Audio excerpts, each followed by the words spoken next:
శాసనసభలో మన్మోహన్ సింగ్ సంతాప తీర్మానాన్ని సమర్థిస్తూ హరీష్ రావు కీలక వ్యాఖ్యలు చేశారు. పోర్ట్ఫోలియో లేకుండానే మన్మోహన్ కేబినెట్ లో కేసీఆర్ ఉన్నారన్నారు.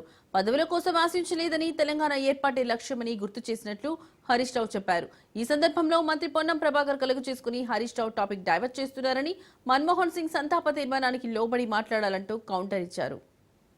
మేము వెళ్ళిపోతాం యూపీఏ నుంచి, మాకు షిప్పింగ్ కావాల్సిందే అంటే స్వయంగా మళ్ళీ కేసీఆర్ గారు మన్మోహన్ సింగ్ గారి దగ్గర, ప్రణబ్ ముఖర్జీ గారి దగ్గర, సోనియా గాంధీ గారి దగ్గరికి వెళ్ళి అసలు నేను మంత్రి పదవి వద్దన్నా, కానీ మీరు చేరమంటే మీ గౌరవంతో నేను కేబినెట్ లో చేరాము, ఈ పోర్ట్ఫోలియో వాళ్ళకి ఇవ్వండి, నాకు యూపీఏ ప్రభుత్వం నిలబడడం ముఖ్యం, తెలంగాణ రాష్ట్రం ఏర్పడడం ముఖ్యం అని చెప్పి తనకు తానుగా వెళ్లి మన్మోహన్ సింగ్ గారికి వారు స్వయంగా చెప్పినటువంటి విషయాన్ని గుర్తు చేస్తా ఉన్నారు అధ్యక్ష. ఆ రోజు మన్మోహన్ సింగ్ గారు కూడా బాగా అప్రిషియేట్ చేశారు. శాఖల కోసం పట్టుబడే రోజుల్లో నువ్వు శాఖే నాకు అవసరం లేదని ఇంత గొప్పగా చెప్పారని చెప్పి మన్మోహన్ సింగ్ గారు ఆ రోజు కేసీఆర్ గారిని బాగా అప్రిషియేట్ చేశారు అధ్యక్ష. ఇక్కడ ఒక విషయం కూడా గుర్తు చేస్తున్న అధ్యక్ష, అంటే తన శాఖను 3 రోజుల్లోనే 22 మే 2004లో షిప్పింగ్ పోర్ట్ఫోలియో వస్తే 25 మే 2004 నాడు శాఖను తిరిగి ఇచ్చి 6 నెలల పాటు అధ్యక్ష, అంటే 27 నవంబర్ 2004 వరకు శాఖ లేని మంత్రిగా డాక్టర్ మన్మోహన్ సింగ్ గారి కేబినెట్ లో కేసీఆర్ గారు పనిచేశారు అధ్యక్ష.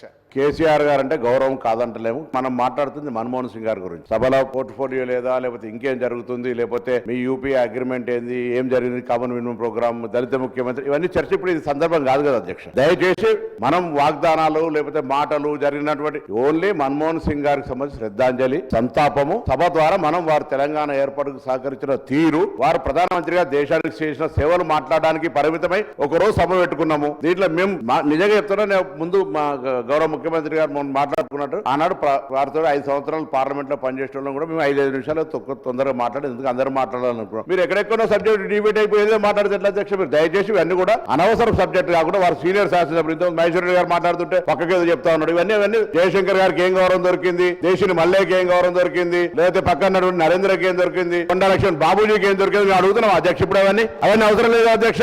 దయచేసి సభ ఓన్లీ మన్మోహన్ సింగ్ చరిత్రకు పరిమిత విధంగా చర్చ కొనసాగించమని విజ్ఞప్తి చేస్తాం అధ్యక్ష.